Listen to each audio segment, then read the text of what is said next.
नमस्कार मित्रमैत्रिणींनो, श्री स्वामी समर्थ. पुस्तकांची दुनिया या आपल्या कथाकथनाच्या यूट्यूब चॅनलवर मी सौ पूनम सोमनाथ पाटील आपले अगदी मनापासून सहर्ष स्वागत करते. तांत्रिकदृष्ट्या पूर्ण निरक्षर असलेल्या अण्णाभाऊंनी मराठी साहित्यातील लोकवाङ्मय, कथा, नाट्य, लोकनाट्य, कादंबऱ्या, चित्रपट, पोवाडे, लावण्या व गवळण, प्रवास वर्णन असे सर्वच प्रकार अगदी सशक्त व समृद्ध केले. आजपासून आपण लोकशाहीर अण्णाभाऊ साठे लिखित वारणेच्या खोऱ्यात ही कादंबरी वाचनासाठी घेत आहोत. तत्पूर्वी एक नम्र विनंती. जर कोणी आपल्या चॅनलवर पहिल्यांदाच आले असेल तर त्यांनी आपला चॅनल सबस्क्राईब करा व व्हिडिओ आवडल्यास जास्तीत जास्त शेअर करा. सबस्क्राईब केल्यानंतर ऑल बटन प्रेस करायला विसरू नका व तुमची मतमतांतरे मला कमेंटद्वारे नक्की सांगा. तर चला मग आता आपण कादंबरी वाचनाला सुरुवात करूयात.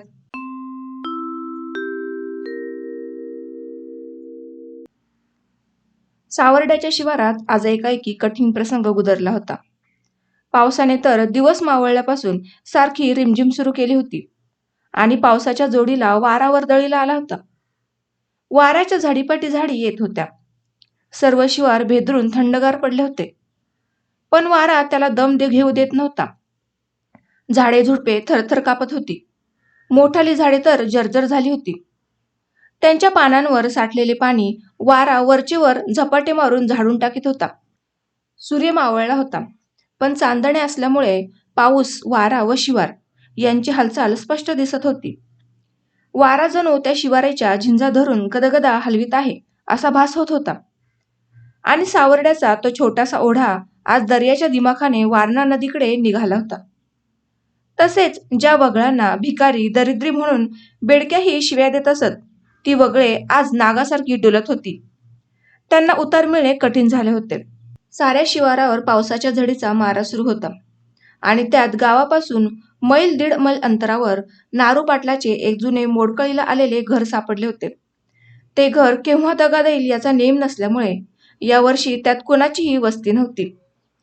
त्या घरावर वारा जोरजोराने आदळत होता, त्यामुळे ते घर कापरे भरल्यासारखे थरथरत होते. वारा त्या घरावर आपटून घुमत पुढे जात होता, त्यामुळे एखाद्या वनात एखादे भालू दात आवळून भेसूर विवळत असल्याचा भास होत होता. आणि त्या घरासमोरचे ते उंच नारळीचे झाड तर आज अंगात आल्याप्रमाणे करीत होते. जसा जसा वारा येत होता तसे तसे ते झाड लवत होते, वाकत होते, पुन्हा नीट होत होते. पुन्हा त्याला हिसका बसत होता. परत ते गिरकी घेत होते, तर कधी ते वळवटे देत होते. त्यामुळे ते लांब लांब झिपऱ्या सोडून तांडव नृत्य करीत असल्याचा देखावा दिसत होता. पाहणाऱ्याला त्याची भीतीच वाटावी असा तो देखावा होता. पण वारा त्याला भीत नव्हता. त्याने त्याला घाम आणला होता. त्या झाडाच्या शेजारी असलेल्या त्या घरात 4 शेतकरी बसून पाऊस उघडण्याची वाट पाहत होते. त्या चौघांपैकी हिंदूराव हा सर्वात देखणा होता. सडपातळ, पिळदार शरीराचा, भर जवानीत आलेला हा तरुण होता. डोकीला मलमलचे पागोटे, अंगात साधा सदरा, पैलवानी धरतीचे पिवळे पंजी असा त्याचा पोशाख होता. शिवाय त्याने आपल्या गळ्यात काडतुसांची माळ घातली होती व खांद्यावर बंदूक लटकवली होती. तो दाराच्या शेजारी बसला होता व मधून मधून बाहेर डोकावून पाहत होता. त्याच्या पुढच्या भिंतीला टेकून मल्हारी बसला होता. त्याने आपली बंदूक आपल्या मांडीवर घेतली होती व आपले दोन्ही पाय पुढे पसरले होते आणि कितीतरी वेळ तो आपल्या बटव्यात हात घालून व डोळे झाकून कात शोधित होता. त्याच्या डाव्या बाजूला गणू व शिवा ओले पांजरण पेटून जाळ करण्याची खटपट करीत होते. गणू आपल्या लांब पल्लेदार मिशा दोन्ही हातांनी आवळून फुंकत होता व शिवा विडीपाठी विडी पेटून अंगात शिरलेली थंडी घालवण्यासाठी खटपट करीत होता. ते चौघेही एकाच विचारात दंग होते. कोणी कोणाशी बोलत नव्हते. ते फारच दमून आले होते, कारण आदल्या दिवशी इंग्रज सरकारच्या सैनिकांनी एकाएकी त्यांना वेढा दिला होता. त्यावेळी गोळीचे उत्तर गोळीने देत व माणूस न गमावता यशस्वी माघार घेत त्यांना उभा कडा चढावा लागला होता आणि शेवटी आपल्या लोकांच्या लहान लहान टोळ्या करून नदीकडेने खाली जाऊन सावर्ड्यात जायचे ठरून त्याप्रमाणे त्यांनी शताला चुकवले होते. तारळ्याच्या चकमकीत पांगापांग झालेले सर्व बंडवाले हळूहळू सावर्डे गावात जमणार होते आणि त्याप्रमाणे सावर्ड्यात येऊन दाखल होणाऱ्या बंडखोरांच्या अनेक टोळ्यांपैकी हिंदूराव, मल्हारी, गणू व शिवा यांची ही पहिली टोळी होती.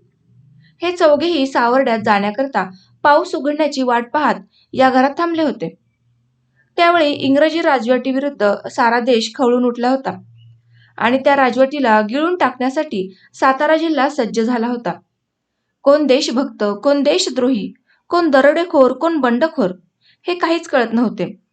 आणि वारा सुटला आहे, उपन्न घ्या ही म्हण सर्वांमुखी प्रचलित झाली होती. आणि इंग्रजी जिल्ह्यातून मराठा सैनिक काढून पंजाबी सैनिक पुढे लोटले होते. कारण इंग्रजी राज्यकर्त्यांना मोठी भीती वाटत होती की न जाणो हे मराठा शिपाई शेतकऱ्यांना फितूर होऊन आमच्यावर उलटले तर 57च्या बंडापेक्षाही मोठ्या बंडाला तोंड देण्याची पाळी आम्हावर येणार. आणि म्हणूनच मराठा सैनिकांवरचा त्यांचा विश्वास पार उडाला होता. परंतु शेतकऱ्यांच्या आपल्या ताकदीवरचा विश्वास कायम होता, जो तो खुरपे आणि दोरी टाकून बंदुकीच्या शोधात फिरत होता. आणि त्यावेळच्या एका भयान रात्री सावर्ड्याच्या शिवारातील त्या घरात बसलेला हिंदूराव सावर्ड्यात जाण्याकरता मनातल्या मनात चुळबुळ पाऊस कमी होण्याची वाट पाहत होता. बाहेर पाऊस थरथर नाचत होता व वारा त्याला साथ देत होता. जणू काय पाऊस व वारा यांनी हातात हात घालून त्या शिवाराविरुद्ध युद्धच पुकारले होते. त्या चौघांपैकी कोणी कोणाशी बोलत नव्हते. शेवटी गणूने रागाने एक फुंक मारली. त्याबरोबरच पुष्कळ वेळ तापलेल्या पांजराने पेट घेतला, जाळ झाला. गणूने डोळे चोळून रागाने जाळात थुंकून म्हटले, "हां, या गा. पेटलं हे गुजराचं मड एकदाचं. वाईच तापून घ्या." गणूचे हे बोलणे ऐकून हिंदूराव उठला व जाळापाशी जाऊन बसला. मल्हारीने आपल्या बाबळीच्या खोडासारख्या पसरलेल्या तंगड्या आखडल्या. त्याला आता कात सापडला होता. हिंदूराव जाळावर हात धरून तो चोळीत म्हणाला, "हे एक बरंच झालं. आता ही रात्र आपण इथंच काढून सकाळीच गावात जाऊ. आता पाऊस पडू दे, नाहीतर सारा आभाळच खाली येऊ दे. अशा रात्रीचं गावात जाऊन काहीच फायदा होणार नाही." सावर्डे गावातच गणूची सासूरवाडी होती आणि त्याची बायकोही हल्ली सावर्ड्यात आपल्या बापाच्या घरी राहत होती. शिवाय गणूला आपल्या मुलाला पाहून पुष्कळ दिवस झाले होते आणि अशा या पडक्या घरात रात्र काढण्यापेक्षा आपल्या सासऱ्याच्या घरी जाऊन आरामात विश्रांती घ्यावी अशी त्याची इच्छा होती. म्हणूनच तो गावात जाण्याची सारखी घाई करत होता. त्याने जाळ करीत करीत आतापर्यंत पावसाला हजारो शिवी दिली होती आणि त्यात आता गावात जाऊन काहीच फायदा नाही हे हिंदूरावचे उद्गार ऐकून तो चिडला व म्हणाला, "फायदा नाही? हे काय मला कळेना. आम्हाला गावात जाऊन सावकारकीचा धंदा करायचा नाही की एखादं दुकानही काढायचं नाही. पाहुण्याच्या घरी जायचंय, त्यात फायदा आणि तोटा कसला? शिवाय आपली सर्व माणसं तिथंच जमणार आहेत." गणूच्या या बोलण्याचा रोख लक्षात घेऊन हिंदूराव हळूच म्हणाला, "तसं नाही गणू. अशा रात्रीच आम्ही गावात शिरलो तर नुसता गोंधळ माजणार म्हणून म्हटलं." "गोंधळ? तो कसला माजणार?" आतापर्यंत गप्प बसलेला शिवा म्हणाला. "गोंधळ म्हणजे पिसाळलेला वाघ गावात शिरल्यानं जशी बोंबाबोंब होते तसा." हे शिवाचं बोलणं ऐकून मल्हारीने आपले तोंड उघडले. तो म्हणाला, "वाघ बरा. लोक आता वाघाला भीत नाहीत, पण बंडखोर म्हटलं की पोटात सुई गेल्यासारखं होतं माणसाला." असं म्हणून मल्हारी थांबला व हिंदूराव पुढे बोलू लागला, "कारण आम्ही बंड का केलं हेच त्या लोकांना अद्याप समजलं नाही. बाकी सरकार व सावकार यांना ते नीट उमगलं आहे आणि म्हणून ते आम्हावर सापासारखा डूख धरून आमच्या बेसावतपणाची वाट पाहत आहेत. आमच्या पिढ्यानपिढ्यांनी हातावर पोट धरून दुसऱ्याच्या शेतावर राबावं, आमच्या मालकीचं म्हणून जगात काहीच नसावं असं त्यांना वाटतं. परंतु आज आमच्या हातून खुरपं जाऊन बंदूक आल्याबरोबर सर्वच उलटं झालं. ज्या सावकारानं खोटे दस्त करून गोरगरिबांच्या जमिनी बळकावल्या होत्या तेच आज आपल्या हातानं दस्त टराटरा फाडून टाकीत आहेत. माझीही फार मोठी जमीन होती, पण आमच्या सावकारानं माझ्या वडिलांवर एक खोटी फिर्याद करून 7 वर्ष खटला चालवला. त्या खटल्यात आमची सारीच जमीन गेली आणि आज तेच लोक आमची जमीन आम्हाला परत देऊन माझ्या वडिलांना लवून मुजरा करू लागले आहेत. हीच गत मल्हारीची, शिवाची व तुझी आहे. त्याचबरोबर हे आम्हाला पाहून थरथर कापणारे लोक आम्हाविरुद्ध वाटेल ते करायला कमी करणार नाहीत हे विसरून चालणार नाही. हे हिंदूरावचे भाषण ऐकून गणू म्हणाला, ते सर्व मला पटतं खरं, पण आमची ही बंडखोरी संपणार कधी? हे ऐकून मल्हारीनं दाढेखाली सुपारी काडकन फोडली व तो म्हणाला, हे आताच कसं सांगता येणार? आम्ही संपणार की आमची बंडखोरी संपणार हे कोणालाच सांगता येणार नाही. हिंदूराव म्हणाला, बरोबर आहे हे. आता सांगता येणार नाही, पण जर का हे सरकार संपलं व आमचं सरकार आलं तर मात्र आमची ही बंडखोरी संपणार. तोच गणूच्या पुढ्यातला जाळ विजला. त्याने पुन्हा एक शिवी हासडून फुंक मारली व पुन्हा जाळ केला आणि शिवाच्या हातून बिडी घेऊन तो म्हणाला, म्हणजे हे सरकार संपल्यानंतर आमची बंडखोरी संपणार? पण हे सरकार तर वारे प्यालेल्या कोकरासारखं करू लागलं आहे आता. याला काय करावं? असे म्हणून ते सर्व मोठ्याने हसू लागले. गणू पुढे म्हणाला, कालचंच घ्या. काल तारळ्याच्या रानात आम्हा 50 माणसांवर 300 पोलीस, असे म्हणून तो मध्येच थांबला आणि त्या चौघांच्याही डोळ्यांपुढे तो तारळ्याच्या लढाईचा प्रसंग उभा राहिला. 300 पंजाबी सैनिकांनी 50 लोकांना कसा वेढा दिला, त्यांची फळी फोडून आपण कसे बाहेर पडलो, असे निरनिराळे प्रसंग त्यांच्या डोळ्यांपुढून तरळून जाऊ लागले आणि त्या दिवशीच्या गोळीबाराचे आवाज पुन्हा त्यांच्या कानात घुमू लागले. तोच समोरच्या नारळीवरून एक नारळ तुटून भरकन येऊन दारात आपटला आणि त्या आवाजाने त्या चौघांचीही विचारतंद्री तुटली. हिंदूराव उठला. त्याने गळ्यातील काडतुसांची माळ नीट केली व बाहेर पाहून तो म्हणाला, काल पोलिसांनी आम्हावर डोळे झाकून गोळ्या झाडल्या, पण आम्ही डोळे उघडे ठेवून झाडल्या. पोलिसांना गोळ्या फुकापासरी वाटतात आणि आम्हाला एक गोळी जीवाच्या मोलाची वाटते. मल्हारी, तू किती गोळ्या काल मारल्यास? मल्हारी म्हणाला, 5. फुकट, हिंदूराव म्हणाला. त्या 5 गोळ्या फुकट गेल्या. मी एकही मारली नाही, कारण एका गोळीनं कमीत कमी एक तरी माणूस मेलच पाहिजे, तर गोळी मारण्यात फायदा. परंतु हे सरकार पेकाट मोडलेल्या कुत्र्यासारखं करू लागलाय. आपणही जरा जपून वागलं पाहिजे. जाळाच्या लाल प्रकाशात हिंदूरावचा चेहरा लालबुंद दिसत होता. वारा जोराने त्या घरावर धडकत होता, त्यामुळे ते सारे घर गदगद हालत होते. जणू वारा आपले लांबच्या लांब हात त्या घराच्या पाख्यात घालून ते हिसडून काढण्याची शिकस्त करत होता. त्या घराचे एक पाखे थरथरू लागले होते. त्याच्याकडे पाहून हिंदूराव म्हणाला, वारा सुटला आहे, आपण उपणून घेतलं पाहिजे. एवढ्यात समोरच्या विहिरीवरचा आंबा कडकड करीत कोसळून खाली पडला. त्याच्या कडकडाटाने सारा शिवार हादरला आणि हिंदूराव, मल्हारी, गणू व शिवा हे दारात येऊन तिकडे पाहू लागले. आंब्याच्या त्या जुनाट वृक्षाचा पराभव झाला होता आणि वारा विजयी होऊन दूर निघून गेला होता. रात्रभर मार खाऊन जर्जर झालेली झाडे नीट होऊन दम घेत होती. पावसाने धोपटून बेजार केलेले ते शिवार आता धापा टाकू लागले होते. जिकडे तिकडे शांतता पसरली होती आणि ते घर कर कर करून कणत होते. ते नारळाचे झाड पुन्हा ताट उभे झाले होते. त्याच्या जिपऱ्या त्याच्या गळ्यात लोंबत होत्या आणि उगवतीला आकाश लाल झाले. त्या वाराळांची रुंदी पुन्हा अखंड होऊन पावसाने आलेली श्रीमंती पावसाबरोबर जात होती आणि पुन्हा निर्वासित होण्याची वेळ त्याच्यातील बेडकांवर आली होती. हिंदूरावने समोरच्या आकाशाकडे पाहिले व तो म्हणाला, उजाडलं. आपण आता गावाकडे निघूया. असे म्हणून त्याने आपली बंदूक उचलली व तो बाहेर पडला. त्याच्या पाठोपाठ गणू, मल्हारी व शिवा हे चालू लागले. सर्व प्रदेश उजाळला होता. गणूच्या खांद्यावरची कुऱ्हाड चमकत होती. त्याच्या मागे मल्हारी मनगटात बंदूक अडकवून चालला होता. वादीप्रमाणे चिवट शिवा चिखला खालून मजबूतपणे पावले टाकत होता. सावर्डे गावच्या मध्यभागी असलेल्या त्या देवळाच्या शिवारावर आकाशाचा लाल रंगाची छटा दुरून दिसत होती. हे चौघेही त्या गावाकडे पाहत निघाले होते. त्यांच्या डोळ्यात झोप भरलेली होती आणि तो गाव नुकताच झोपेतून जागा होत होता. गावातून जात्यांची घरघर व शेतकरी बायकांच्या गीतांची चिपळी तलवारीच्या धारेप्रमाणे बाहेर पडत होती. जे लोक जागे झाले होते त्यांनी खुराड्यांची दारे मोकळे करून रात्रभराच्या बंदीतून कोंबड्यांची मुक्तता केली होती. मोकळे झालेले कोंबडे भिजलेल्या भिंतीवर बसून मुक्त गीत गात होते. तसेच अंगावरचे दाभाडाप्रमाणे लोखंडी केस ताट करून डुकरांच्या टोळकी बाहेर पडली होती. त्यांच्या रिकाम्या झालेल्या पोटांच्या जोळ्या जमिनीबरोबर सरपटत होत्या. त्यांनी आपली नाके जमिनीला लावली होती.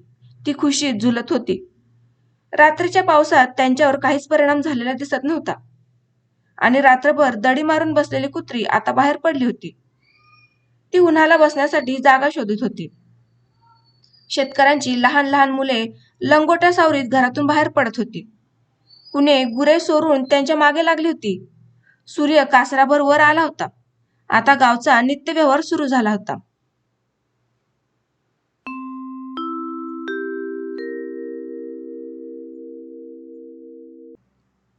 गणूचा सासरा नुकताच उठून बसला होता. तोच दारात 4 हत्यारबंद पाहुणे दत्त म्हणून उभे राहिले. त्यांना पाहताच गणूच्या सासऱ्याने घरात वर्दी दिली. त्याबरोबर घरातील सर्व मंडळी उठून दारात आली. गणूचे 2 मेहुणे आले. त्यांनी पाहुण्यांना बसायला टाकले. कोणी पाणी आणून दिले. घरात एकच गडबड उडाली आणि थोड्याच वेळात पाहुण्यांची आंघोळ व जेवणे उरकली. थोडा वेळ इकडच्या तिकडच्या गप्पा गोष्टी सुरू झाल्या. गणू आपल्या बायको मुलात दंग झाला. परंतु हिंदुराव आल्याची बातमी हा म्हणता गावात पसरली आणि जो तो शेतकरी नारू पाटलाच्या घराकडे निघाला. हिंदुराव सर्वांना जाहीर होता. लोक त्याला त्याच्या साथीदारांना फिरते सरकार म्हणत असत. कारण त्यांनी आजपर्यंत कित्येक वेळा इंग्रजी सरकारच्या सैनिकांबरोबर झुंज दिली होती, तर कित्येक सावकारांचे दस्त फाडून गरीब शेतकऱ्यांना त्यांची जमीन परत दिली होती आणि ज्यांनी ज्यांनी त्याला विरोध केला त्यांचा निकाल लावला होता. नारू पाटलाच्या दारात लोक जमले. हिंदुराव, मल्हारी, शिवा त्यांच्याबरोबर पुष्कळ वेळ बोलत बसले आणि पुष्कळ शेतकऱ्यांनी आपापल्या अडचणी हिंदुरावाला सांगितल्या. नंतर हिंदुराव, मल्हारी, शिवा यांनी सर्व लोकांचा निरोप घेऊन त्यांना घरोघर पाठवून दिले. दिवस कडनीला लागला होता. हिंदुराव आपल्या सोबत्यांची वाट पाहत बसला होता. अद्याप कोणीच आले नव्हते. शेतकरी दिवसभर काम करून घरी येत होते. म्हशीच्या पाठीवर बसलेली शेतकरी मुले बिनीवरच्या रेडकांना दरडावीत होती. हिंदुराव बैचेन झाला होता. इतक्यात खाशाबा धावतच आला. त्याचा चेहरा धुळीने लडबडला होता. त्याने आपले पागोटे डोईबरोबर आवळून बांधले आणि गुडघ्यापर्यंत पंजे आखडले होते. हातात कुऱ्हाड घेतली होती. तो उमाऱ्या घामाऱ्या झाला होता. त्याने आज 12 मैल दौड मारली होती. तो आल्याबरोबर हिंदुराव, मल्हारी, शिवा उठून बसले. गणूही मळीवर आला. खाशाबाची ही अवस्था पाहून हिंदुरावला धक्का बसला. त्याच्या काळजात चर्र झाले. त्याने विचारले, खाशाबा, काय झालं? काय भानगड आहे? खाशाबाने थोडा दम घेऊन सांगायला सुरुवात केली. तो म्हणाला, घात झाला.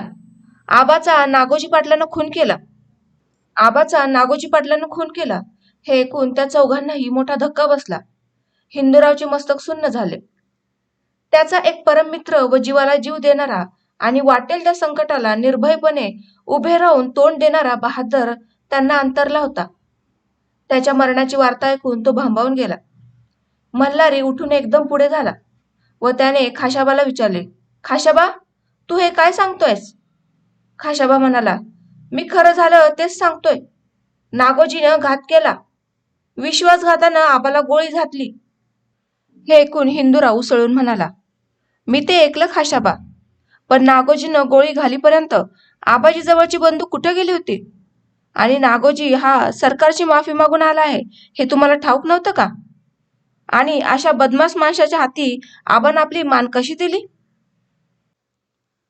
आबाच्या खुनाची हकीकत ऐकत असताना मल्हारीच्या अंगाची लाही झाली.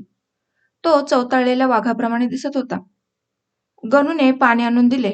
ते पिऊन खाशाबाने आबाच्या खुनाची जी हकीकत सांगितली ती थोडक्यात अशी. तारळाच्या रानात पोलिसांनी ज्यावेळी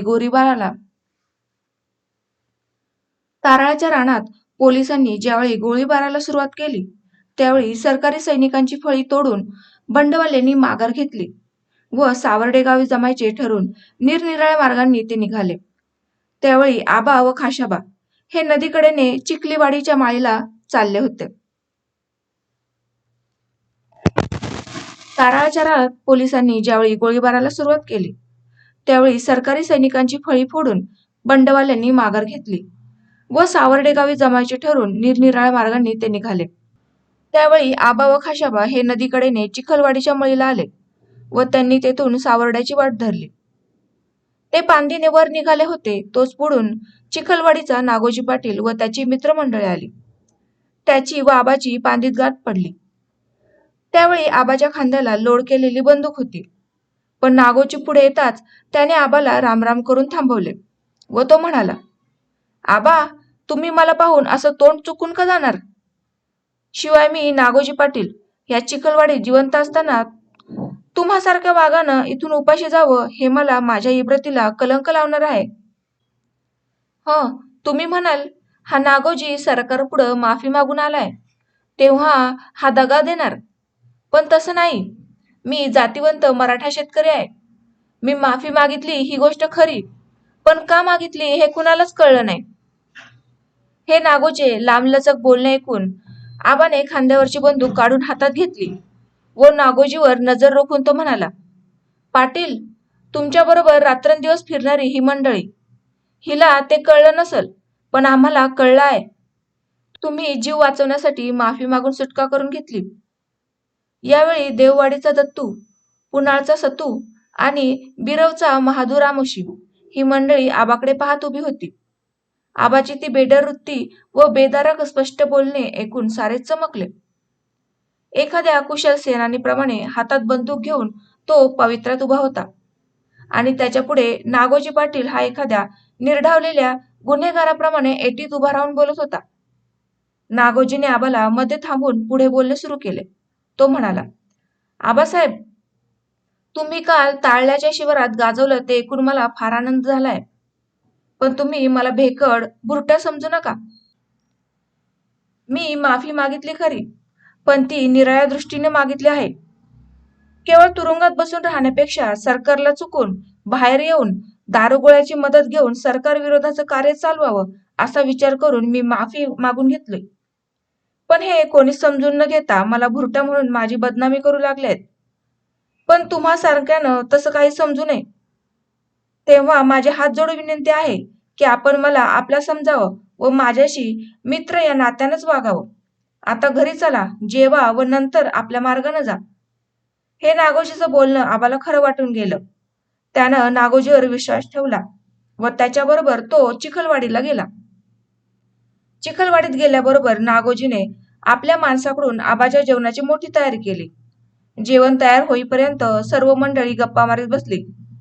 त्याचवेळी महाद्या रामोशाने खाशाबाला नदीला चालण्याबद्दल गळ घातली व आबानेही जा म्हणून सांगितले आणि त्याप्रमाणे खाशाबा व महाद्या हे आंघोळ करायला नदीवर गेले आणि थोड्याच वेळात जेवण तयार झाले. नागोजीने घाई करून आबाला जेवणाबद्दल आग्रह केला आणि जेवण वाढले. आणि जेव्हा आबा आपली बंदूक खुंटीला अडकून पंक्तीला बसला तेव्हा समोरच्या खिडकीतून आबावर गोळी झाडली गेली.